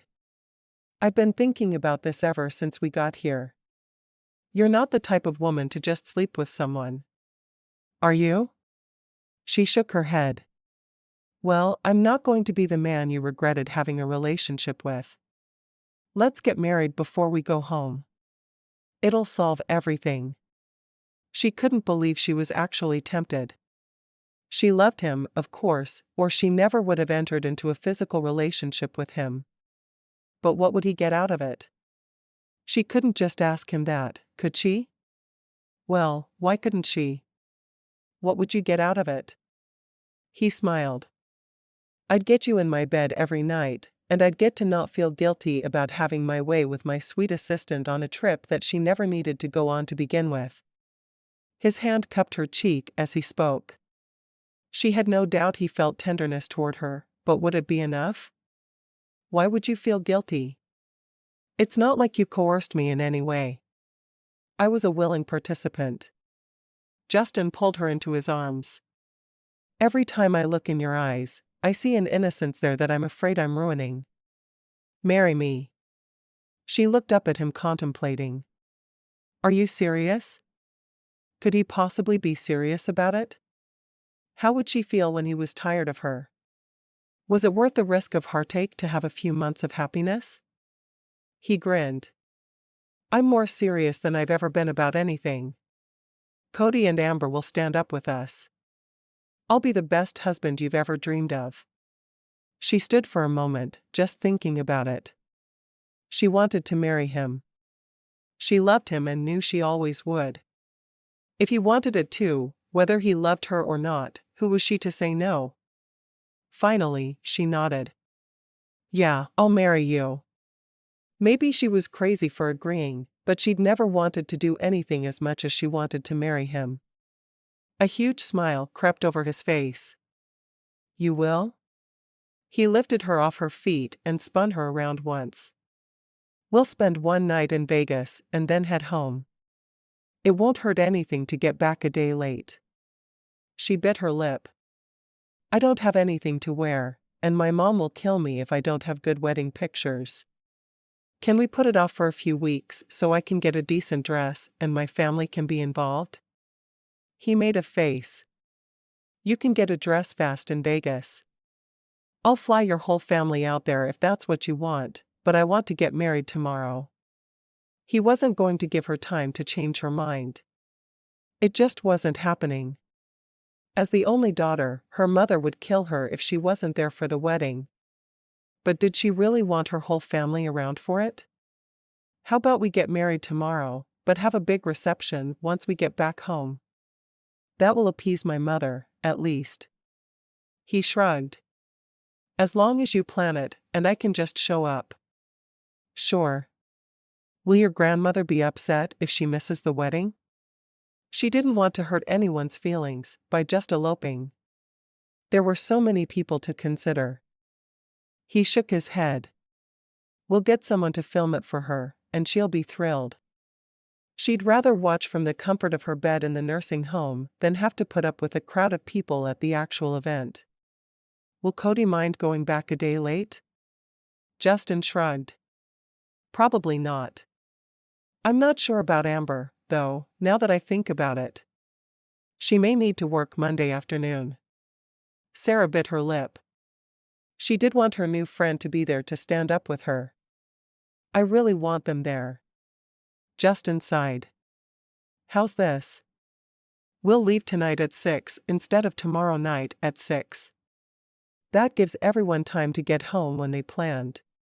He squeezed her shoulders. Stephen won't complain about an extra day with just him and Bailey. Sarah grinned at that. Stephen and Bailey were so obviously in love, she knew there was no way they'd have a problem with it. She was sure everyone knew they were in love, but each other. That sounds good as long as it's okay with the others. Cody said he didn't care as long as Amber was up for it. Amber squealed and hugged Sarah. Of course, I want to be there with you. Once they touched down in Vegas, Sarah and Amber went off to find dresses armed with Justin's credit card, while Justin and Cody found tuxes. They met back at the Chapel of Love and were married by Elvis himself. Amber wore a lavender gown that came to her ankles, and Sarah found a wedding dress that fit her perfectly. It was strapless with a fitted waist and a narrow skirt. When she stared into Justin's eyes as they exchanged vows, it seemed like everything in the world was right. After the wedding, she hugged Amber and thanked her again for standing up with her, and then they all piled into the plane to fly on back to Dallas. Sarah would have liked to have spent a bit more time in Las Vegas, but when she mentioned it, Justin promised he'd bring her back when they had more time to enjoy themselves. On the drive back to Dallas from the airport, she snuggled into Justin's arms. I don't even know where you live. He grinned, kissing the top of her head. Where we live. It's a condo in North Dallas. Not huge, but certainly big enough for the two of us. We'll pick out a house together whenever you're ready. She smiled at that. She would have hated moving into his already established home with no say over where they'd live. It was 4 a.m. on Monday when they got back to his place, and she was ready to collapse. Climbing the stairs to the bedroom seemed to be a Herculean feat. She didn't bother to look around, but just put one foot in front of the other, barely taking the time to brush her teeth and change before she fell into bed. Justin stood over her for a moment. He wanted badly to wake her and have the wedding night he'd planned, but it was obvious she was way too tired. He undressed and climbed in beside her, pulling her into his arms. At least he could hold her while they slept. Asterisk asterisk asterisk. Sarah woke just before noon on Monday, cradled in Justin's arms. She showered and dressed without waking him, thinking she'd fix him breakfast in bed. It would be a good way to start their marriage. She went downstairs and wandered around for a moment until she found the kitchen and started to dig around for a pan and ingredients for an omelet. She opened his fridge and found a 6-pack of Coke, 3 pieces of cheese, and some takeout Chinese food. She sighed and closed the refrigerator. She wouldn't be fixing him breakfast in bed after all. She had no clothes other than her beach clothes, and even in Texas, it was way too cold to wear them during the winter. She was going to have to wake him, make him feed her, and take her to her apartment to get some clothes. She went upstairs and found him sitting up in bed stretching. She smiled and joined him, kissing him good morning. I need clothes. And food. Do you realize you have no food in your fridge? He shrugged. I eat out a lot. Well, we're going to have to get some stuff from my apartment and go to the grocery store. I like to cook and refuse to eat out for every meal. She had always enjoyed cooking, and wanted to be able to cook for her new husband. "Are you going all wifely on me?" She nodded. "Get up. We need to get going. It's my last day off." He obviously didn't want to spend the day running errands, but she didn't have a car, and she wasn't about to drive his tiny sports car. "Mine too, and I have a lot to get done. I'll be downstairs. Hurry up." She wanted to be home in time to fix him dinner that night, and get her clothes hung up and organized. She couldn't stand living in chaos, and knew she wouldn't have time to do much once the work week started. She went down the stairs and got her cell phone from her purse. She quickly punched in her mother's number, wanting to get the worst over with. She dreaded this phone call, so she just needed to bite the bullet and handle it. "Hello? Hey, Mom. Sarah. We missed you yesterday. How was the business trip?"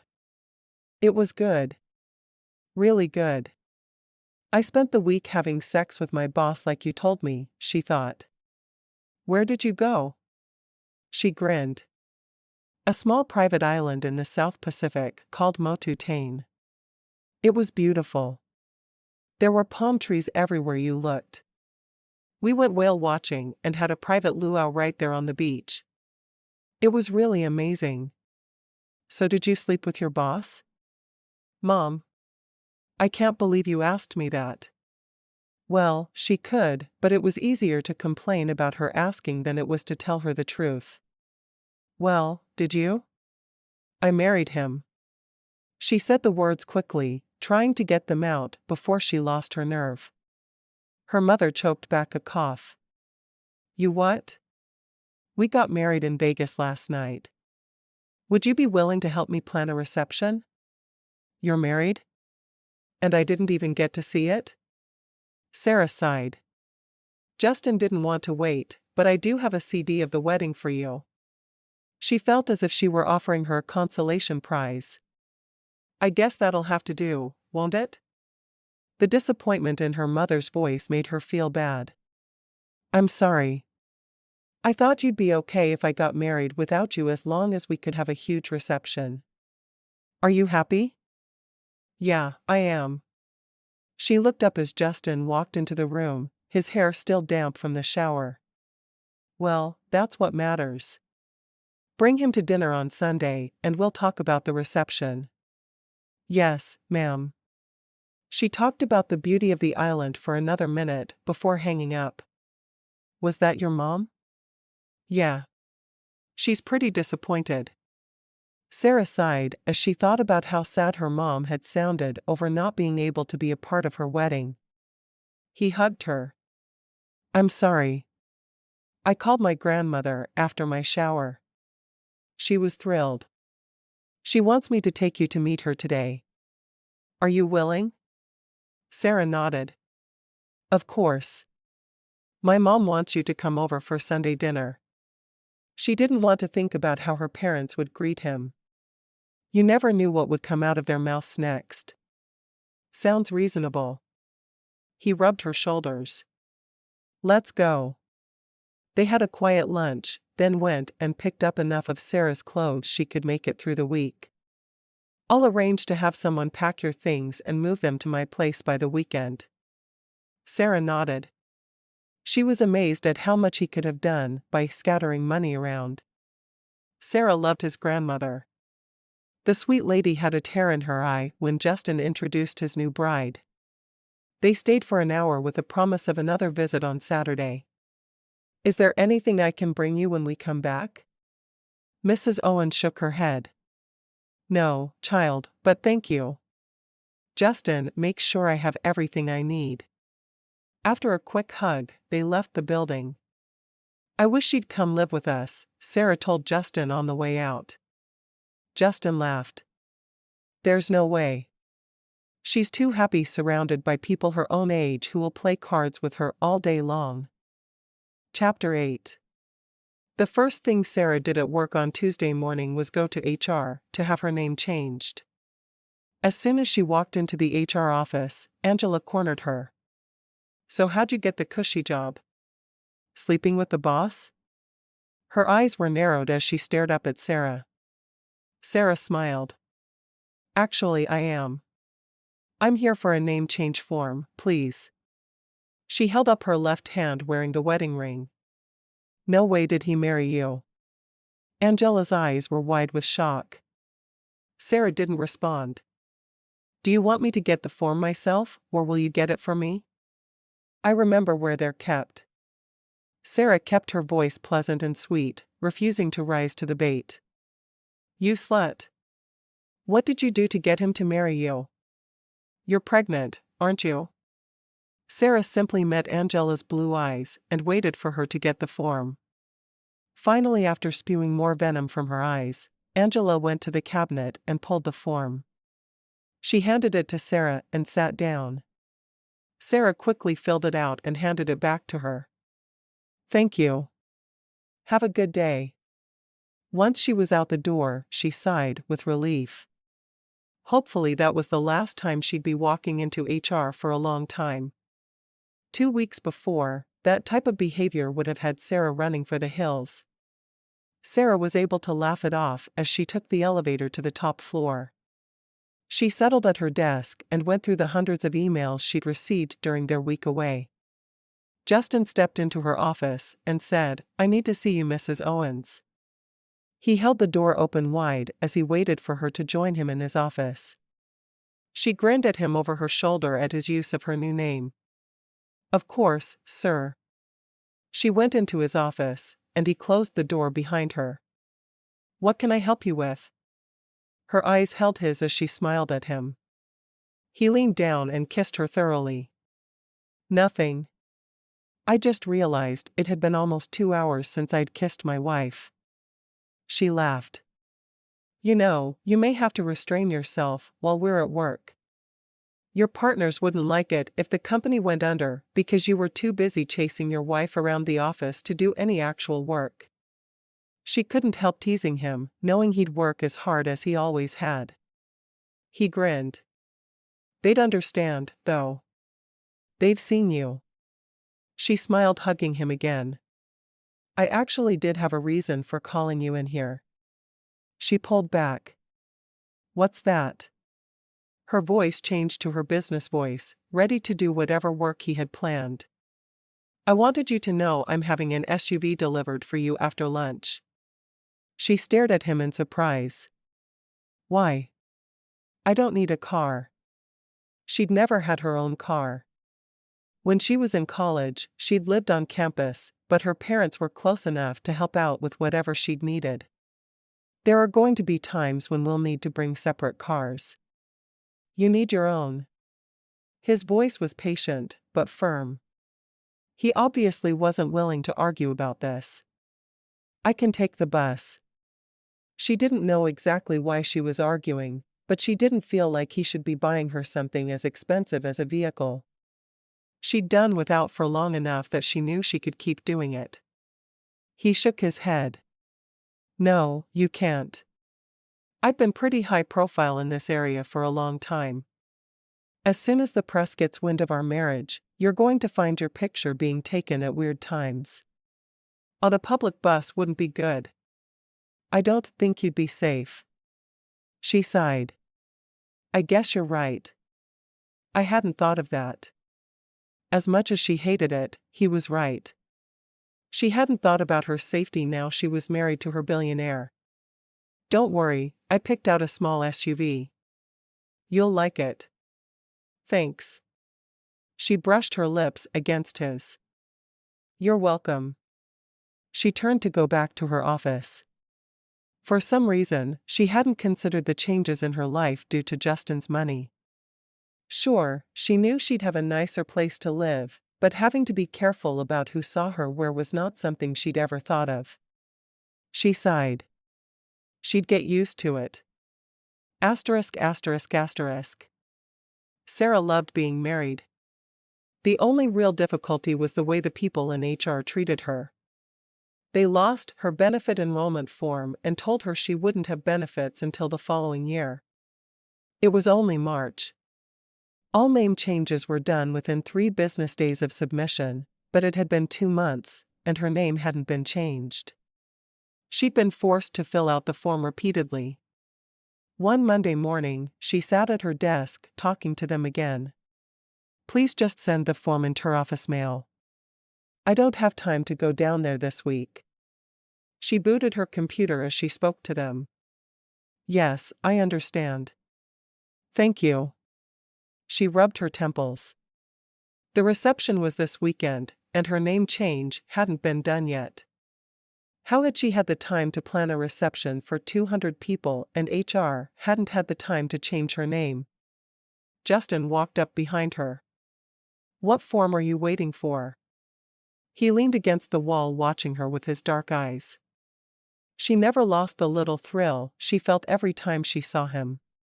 She hoped she never would. She shook her head.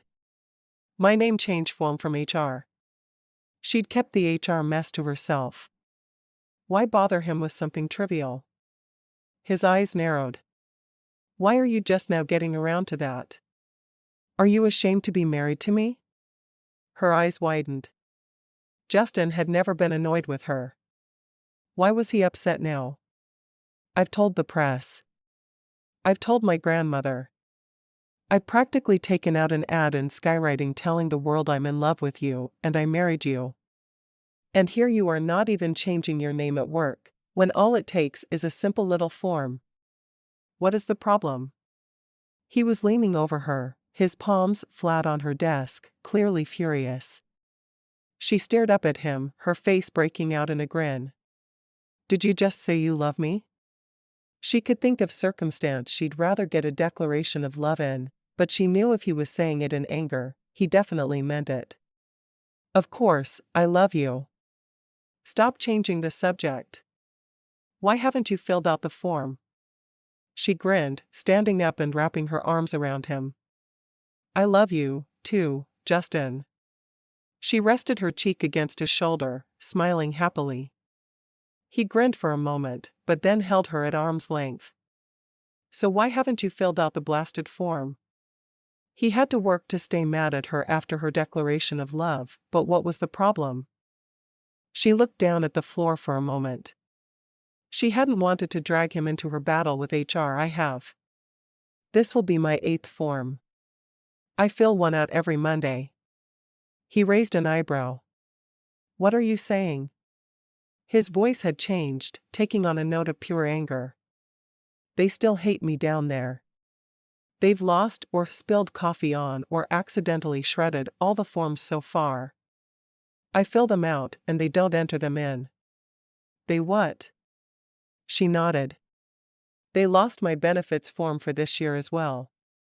I'm not allowed to have medical or dental coverage until next year. I typed that form into the system myself, so I know it was there. His fury changed direction in that moment. We're about to lose another HR manager. We're about to lose the whole HR department. Why would they think doing something like that is okay? What is wrong with those people? Angela and Melanie are still best friends. Angela is convinced that I set Melanie up to take the fall for the illegals working here, so she hates me. Everyone in the department is afraid of her, so no matter who I talk to, the form is lost again. Sarah's voice was matter of fact. The problems in the HR department had not even begun to be solved with Melanie's leaving. He sat down in the chair across from her desk. When were you going to tell me? She could see he wasn't pleased with her, but he wasn't nearly as angry with her as he had been. She felt sorry for Angela in HR, though. She shook her head. I wasn't. I've come to you too many times over the problems in HR. I was going to handle this one myself. I just keep smiling and filling out new forms. She shrugged.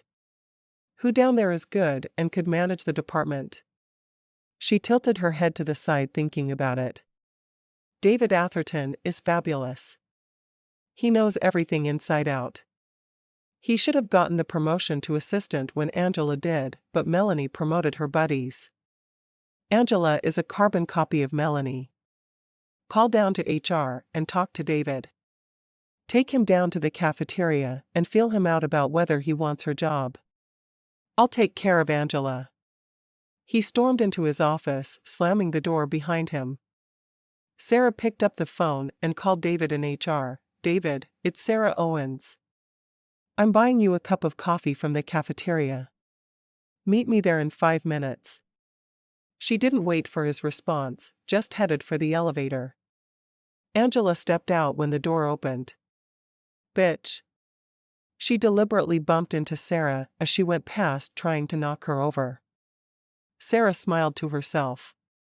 It would be good to have that kind of venom out of the company. David was waiting for her inside the cafeteria. "I'm so sorry about the forms. I tried to enter them, but she won't let me." He was wringing his hands together, clearly afraid he'd offended her, and in turn, Justin. Sarah shook her head. "I understand. I know it's not your fault." She paused, getting coffee for both of them, and leading him to a quiet table off in a corner. "Justin found out what she's been doing this morning and asked me who I think should have the job. Angela's gone. Do you want it?" "Are you serious?" "Yeah, I want it." The excitement in his voice made her grin. "Can you help clean out the supporters of Angela and Melanie? We need to get rid of their nonsense." She watched his face for a reaction. "It's going to be your job to clean things up, and I don't think it's going to be easy." David thought about it for a minute. "I'll have a list ready." Sarah smiled, standing up with her coffee. "Do it fast. Justin is going to be calling you into his office any minute.